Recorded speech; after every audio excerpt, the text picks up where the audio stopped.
اب پہلی بات تو یہ سوچئے، کیا انسان ہر وقت نماز پڑھتا ہے؟ ہمیشہ روزہ رکھتا ہے؟ جب اللہ کہہ رہا ہے میں نے تو پیدا ہی کیا میری عبادت کے لیے، کوئی اور کام اگر وہ کر رہا ہے تو وہ میرے مقصد تخلیق کے خلاف کر رہا ہے۔ وَمَا خَلَقْتُ الْجِنَّ وَالْإِنسَ إِلَّا لِيَعْبُدُونِ، میں نے تو جنوں اور انسانوں کو صرف اس لیے پیدا کیا کہ میری عبادت کریں۔ تو اصل میں بات کیا ہے؟ یہ نماز، روزہ، حج اور زکوٰۃ یہ بھی عبادات تو ہیں، اصل عبادت کچھ اور ہے۔ اصل عبادت کیا ہے؟ الحمدللہ وکفا والصلاة والسلام علی عبادہ الذین اصطفیٰ، خصوصاً علی افضلہم وخاتم النبیین محمد الامین وعلی آلہ وصحبہ اجمعین۔ اما بعد فاعوذ باللہ من الشیطان الرجیم، بسم اللہ الرحمن الرحیم۔ رب اشرح لی صدری ویسر لی امری واحلل عقدۃ من لسانی یفقہوا قولی۔ اللہم ربنا الہمنا رشدنا واعذنا من شرور انفسنا۔ اللہم ارنا الحق حقا وارزقنا اتباعہ وارنا الباطل باطلا وارزقنا اجتنابہ۔ اللہم وفقنا لما تحب وترضى، آمین یا رب العالمین۔ معزز حاضرین اور محترم خواتین، السلام علیکم ورحمۃ اللہ وبرکاتہ۔ آپ کے علم میں ہے کہ میرا آج کی گفتگو کا عنوان ہے کلمہ طیبہ، اور اس کے حوالے سے یا اس کی روشنی میں شہر محرم الحرام میں شادی بیاہ شرعاً جائز ہے، بچپن اس کے لیے حوالے ہیں، اگر ہے تو کیا پھر بھی اسے رواجاً محرم کے تقدس کے منافی سمجھنا ٹھیک ہے؟ جن کی محرم کے تقدس کے منافی سمجھنا تو غلط ہے، اس لیے کہ کوئی شے ہی نہیں۔ اس شے کو تو یعنی جب وہ معاملہ ہوا تھا واقعہ میرا، تو شیعہ علماء نے بھی کہا کہ حرام نہیں ہے، ہم نہیں کہتے کہ حرام جائز ہے، یہ کہا۔ یہ تو در حقیقت ایک چیز ہے کہ جو رواج اس کا پڑ گیا ہے۔ تو میں نے تو یہ کہا تھا کہ حضرت حسین رضی اللہ تعالیٰ عنہ کی شہادت محرم میں ہوئی، حضرت حمزہ کی شہادت جو ہے وہ شوال میں ہوئی، اور شوال میں آپ شادیاں کرتے بے تحاشا۔ حضرت مصعب بن عمیر کی شہادت ہوئی، حضور زخمی ہوئے، 70 صحابہ جو ہے وہ اس میں شہید ہو گئے، جن میں حضرت حمزہ اور حضرت مصعب بن عمیر جیسی شخصیتیں موجود تھی۔ اگر یعنی خاک کربلا پر بھی اگر یہ اتنی تعداد میں جام شہادت نوش کیا ہے، بچے بھی بڑے بھی، تو وہاں تو یہ کہ 70 جو ہیں صحابہ کرام حضور کے صلی اللہ علیہ وسلم، لیکن یہ کہ یہ کہاں ہے کہ شوال کے مہینے میں آپ شادی نہیں کر سکتے؟ غزوہ احد شوال میں ہوا، یہ چیزیں ایک غلط تاثر ہے کہ جو ذہن میں قائم ہو چکا ہے، اور اس میں کوئی بھی اس کے غلط ہونے یعنی اس کے لیے حرام ہونے کے لیے جواز کے لیے حوالے درکار ہے۔ جواز تو ہر شے جائز ہے، الا یہ کہ وہ حرام ثابت۔ ہماری تو شریعت کا کہ اصل جو ہے وہ مباح ہے ہر چیز، الا یہ کہ اس کے لیے کوئی ممانعت وارد ہو گئی تو جائز ہے، الا یہ کہ منع کیا گیا۔ دوسرا کلمہ اسی میں لفظ شہادت کا اضافہ ہو کر اشہد ان لا الہ الا اللہ واشہد ان محمد رسول اللہ صلی اللہ علیہ وسلم۔ یہ کلمہ شہادت جو ہے یہ اسلام میں داخلے کا شاہ درا ہے۔ شاہ درا، در کہتے ہیں دروازے کو، شاہ درا بہت بڑا دروازہ ہے۔ جو لوگ دلی سے واقف ہیں انہیں یاد ہوگا، معلوم ہوگا کہ دلی جو ہے وہ جمنا ندی یا جمنا دریا کے مغرب میں واقع ہے، اور مشرق سے جو بھی آتا ہے یو پی سے، اس کو پہلے ایک قصبے سے گزرنا پڑتا ہے، جس کے بعد پل آتا ہے جمنا کا، اور اس قصبے کا نام ہے شاہدرہ۔ اسی طرح کا شاہدرہ ایک لاہور میں ہے۔ لاہور جو ہے وہ راوی کے جنوب مشرقی کنارے پر ہے، آباد ہے شہر۔ اب جو بھی پشاور سے، سرحد سے، اسلام آباد سے، پورے پنجاب سے لوگ آتے ہیں تو انہیں لاہور میں داخل ہونے کے لیے دریائے راوی کراس کرنا ہوتا ہے، لہذا وہاں بھی ایک قصبہ ہے جس کا نام شاہدرہ ہے۔ شاہدرہ یہ بڑا در ہے کہ جس سے داخل ہو کر آپ دلی میں یا لاہور میں داخل ہوں گے۔ اسی طرح میں نے عرض کیا کہ اسلام میں داخلے کے لیے شاہدرہ جو ہے وہ ہے اشہد ان لا الہ الا اللہ واشہد ان محمد رسول اللہ صلی اللہ علیہ وسلم۔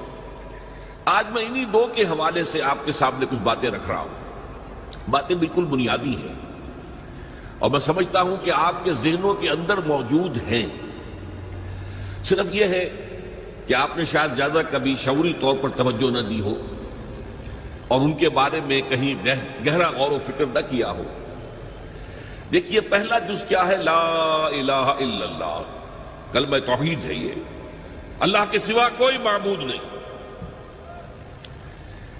اب اس کا تقاضا کیا ہے؟ اور دوسرا جز ہے محمد الرسول اللہ صلی اللہ علیہ وسلم. اس کا تقاضا کیا ہے؟ اللہ کے سوا کوئی معبود نہیں، معبود برحق صرف اللہ ہے. اس کا کیا مطلب ہے؟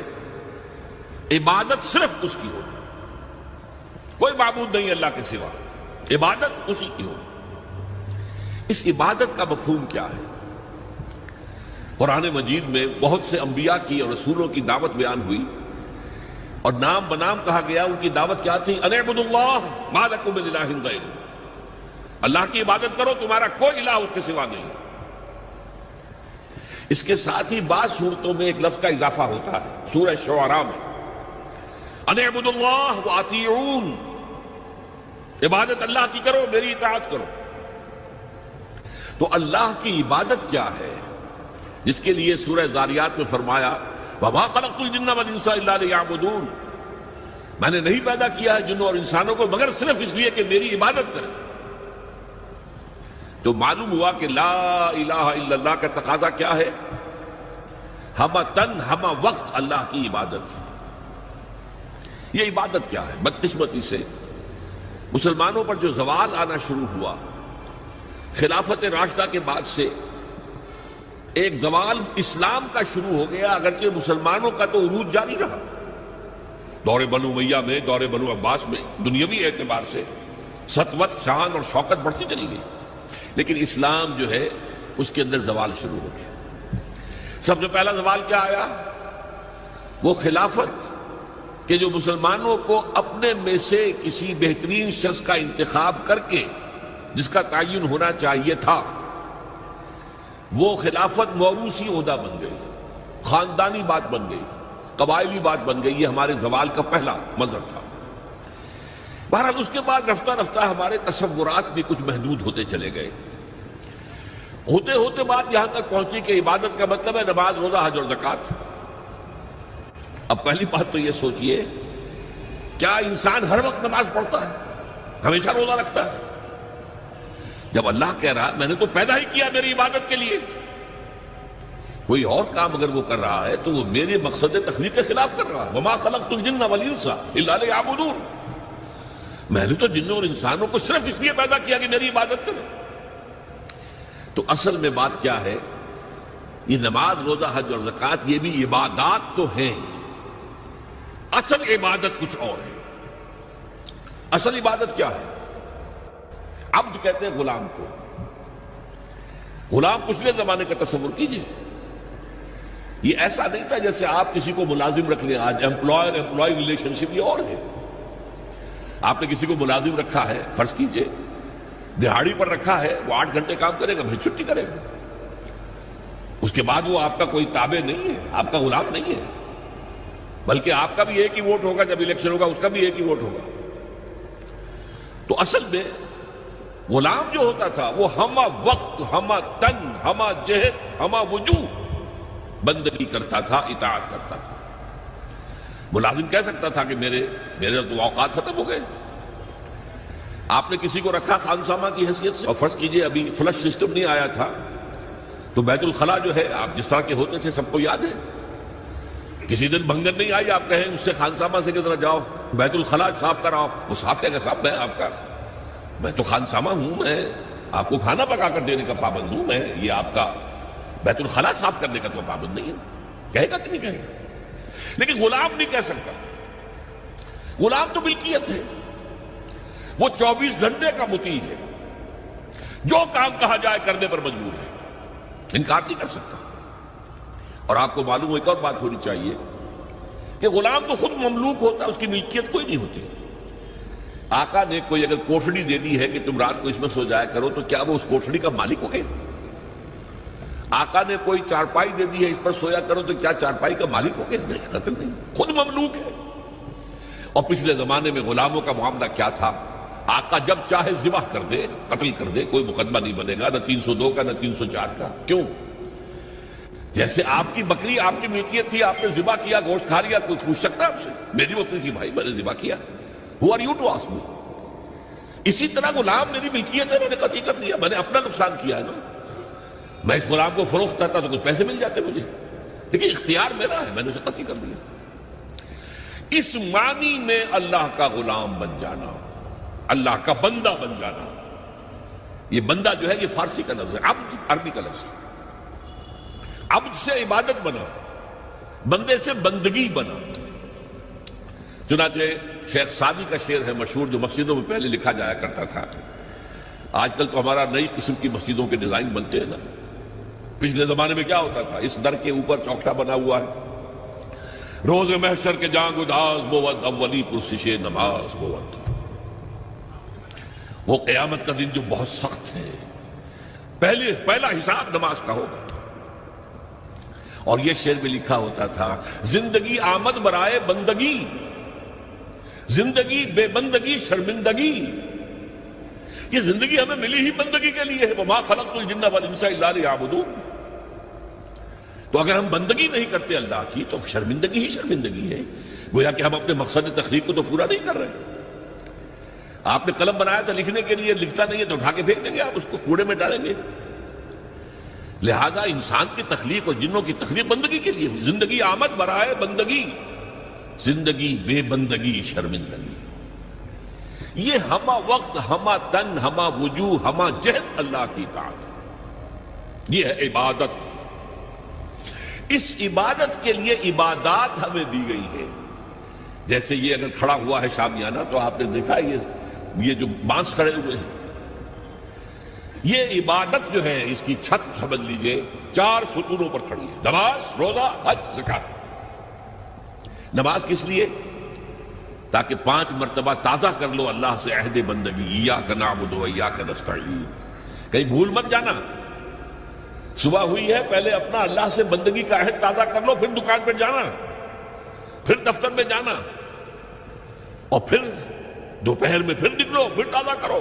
وہ آپ کا لنچ آور ہوگا لیکن اس میں اللہ کو پہلے یاد کرو۔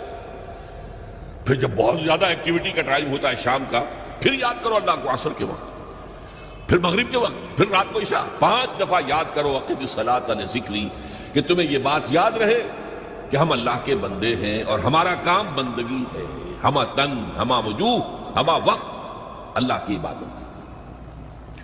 روزہ کیوں دیا؟ تاکہ نفس کے اندر جو شیطنت ہے، ان النفس لامارۃ بالسوء، اس نفس کو کنٹرول کرنے کی عادت ہو جائے۔ بھوک برداشت کرو، کسی وقت کھانے کو حلال چیز نہیں مل رہی تو بھوک برداشت کرو، فوراً کسی حرام شے کے اندر منہ نہ مار دو، تمہارے اندر عادت ہونی چاہیے۔ پیاس شدید لگی ہوئی ہے تو اگر کوئی صحیح مشروب نہیں ہے تو ایسا نہ کرو کہ اب کیا کریں، یہاں پر تو سوائے جو شراب کا کچھ ملتا ہی نہیں تو لوگ شراب ہی پیتے ہیں۔ اس کے لیے مشق کرانے کے لیے 30 دن صبح سے شام تک جائز مشروب بھی نہ پیو، جائز کھانا بھی نہ کھاؤ، تاکہ تمہارے اندر صلاحیت پیدا ہو جائے کہ باقی 11 مہینوں میں ناجائز سے تو بچو۔ یہ ہے عبادت کے ساتھ ان عبادات کا تعلق۔ ایک بڑی ہمارے اندر جو ہے نفس کی خواہش، دولت پرستی، اس کو نکالنے کے لیے صدقہ، خیرات، انفاق، خرچ کرو، تاکہ یہ